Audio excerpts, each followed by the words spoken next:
Presiden Joko Widodo membentuk Satgas Pemberantasan Judi Online. Menkominfo Budi Ari yang jadi Ketua Harian Bidang Pencegahan menyebut judi online dan pinjaman online ilegal ibarat adik dan kakak. Setelah kasus judi online dan dampaknya meluas, kini muncul usulan korban judi online menjadi penerima bantuan sosial. Presiden Jokowi menaikkan Kepres nomor 21 tahun 2024 tentang Satgas Pemberantasan Judi Daring kemarin. Struktur Satgas Judi Daring bentukan Presiden Jokowi terdiri dari Menko Polhukam sebagai Ketua Satgas, Menko PMK sebagai Wakil Ketua, Menkominfo sebagai Ketua Harian Bidang Pencegahan, dan Kapolri sebagai Ketua Harian Bidang Penindakan.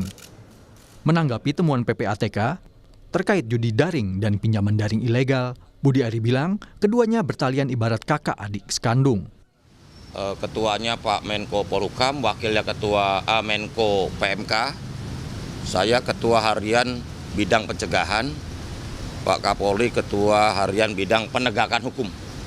Kan saya udah pernah bilang berkali-kali, judol sama pinjol ilegal ini adik kakak, saudara kandung ini, gitu. Nanti kita pokoknya ini memastikan bahwa pemberantasan judi online dan pinjaman online ilegal ini memang harus komprehensif, nggak bisa separuh-separuh, harus semua lini bekerja bersama-sama. Menko Polhukam Hadi Cahyanto yang juga Ketua Satgas Judi Daring menyatakan Satgas berfokus pada upaya pencegahan dan penindakan. Selain melibatkan Interpol untuk menelusuri ribuan rekening terkait judi daring, Satgas juga akan memberikan pendampingan pada masyarakat agar tak terjebak permainan ini. Dari Satgas ini sudah bekerja. Ya. Di antara yang pertama adalah Kominfo sudah men-take down akun-akun yang memang masuk dalam akun judi online. Ya. Saya kira Menkominfo juga sudah menyampaikan. Kemudian kami juga bekerja dengan OJK dan PPATK sudah ngeblok 5.000 rekening. Menko PMK Muhadjir Effendi yang menjabat Wakil Ketua Satgas mengusulkan agar korban judi daring menjadi penerima bansos. Muhadjir beralasan judi daring menimbulkan dampak kemiskinan dan psikososial bagi korbannya. Pemerintah punya tanggung jawab terhadap warga miskin, termasuk yang diakibatkan judi daring. Kita membenahi dari segi dampaknya aja. Seperti apa dampaknya, Pak? Dampaknya seperti apa?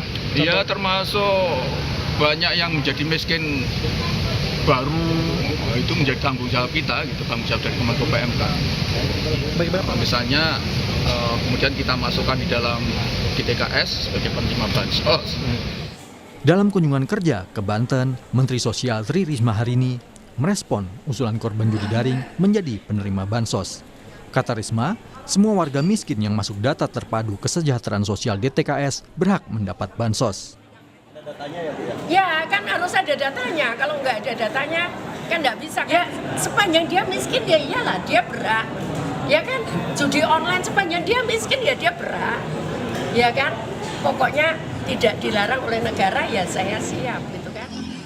Kasus judi daring ini menjadi sorotan setelah banyak kasus bermunculan, termasuk kasus Poluan membakar suaminya yang juga polisi karena dipicu judi daring di Mojokerto, Jawa Timur.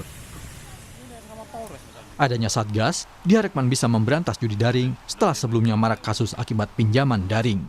Tim Liputan, Kompas TV.